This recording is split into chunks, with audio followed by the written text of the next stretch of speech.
Samantala, habang patuloy ang pagdinig sa kaso ni dating Pangulong Rodrigo Duterte sa International Criminal Court, may panibago na namang desisyon ang hukuman kaugnay ng mga material na nakuha nang siya ay arestuhin.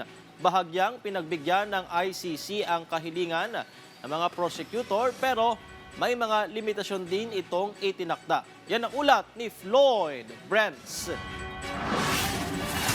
Pinayagan ng International Criminal Court ang bahagyang kahilingan ng mga prosecutor na masuri ang ilang bagay na nakuha kay dating Pangulong Rodrigo Duterte nang siya ay arestuhin at ilipas sa custody ng korte. Ayon sa ICC, may reasonable grounds na makatutulong ang pagsusuri sa mga material na ito sa patuloy na investigasyon. Subalit tinanggihan ng hukuman ang hiling ng prosecution na ma-access ang mga susing na samsam kay Duterte. Ayon sa depensa, walang sapat na batayan para iugnay ang mga ito sa mga paratang sa kaso at hindi dapat payagan ang tinatawag nitong fishing expedition para lamang makahanap ng posibleng ebidensya. Iginit din ng depensa na dapat protektahan ang mga personal na impormasyon ni Duterte at ng kanyang pamilya na walang kinalaman sa kaso. Hiningi nito agad na sirain o burahin ang anumang hindi mahalagang datos na maaaring makuha sa proseso ng pagsusuri. Nauna nang inaprubahan ng ICC ang pag-freeze sa perang nasamsam kay Duterte habang nakabinbin ang pagliliti sa kanyang kaso kaugnay ng mga paratang ng crimes against humanity.